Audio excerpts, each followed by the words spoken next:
più di 400 gravi eventi che si sono verificati l'anno scorso a danno dei sanitari. Abbiamo quasi un evento e mezzo al giorno. Questo è veramente da condannare. Non dimentichiamo anche gli addetti dei centri unici di prenotazione, i CUP, che sono persone che hanno sempre il front office con l'utenza che va a prenotare e che magari si sente dire no, la mammografia è tra 2 anni e poi naturalmente devono sopportare anche le scandescenze e l'ira di chi gli sta di fronte. Questi sono temi da dover assolutamente attenzionare con maggiore ancora forza. Io in particolare, assieme al gruppo di Fratelli d'Italia, abbiamo depositato, pensiamo questo possa essere in qualche modo un aiuto, un ulteriore tentativo di deterrenza, abbiamo depositato questa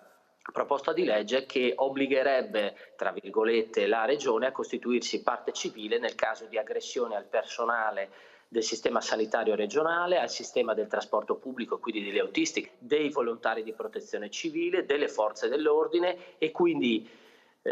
abbiamo voluto, adesso spero che quanto prima andremo a discutere anche di questa proposta di legge, proprio cercare di dare un segnale anche al personale che lavora nel sistema pubblico per tutti noi, tutti i nostri cittadini, un segnale di vicinanza da parte della Regione, come può essere anche quella della costituzione di parte civile nel caso di procedimenti penali che ecco, in qualche modo nascessero da aggressioni del nostro personale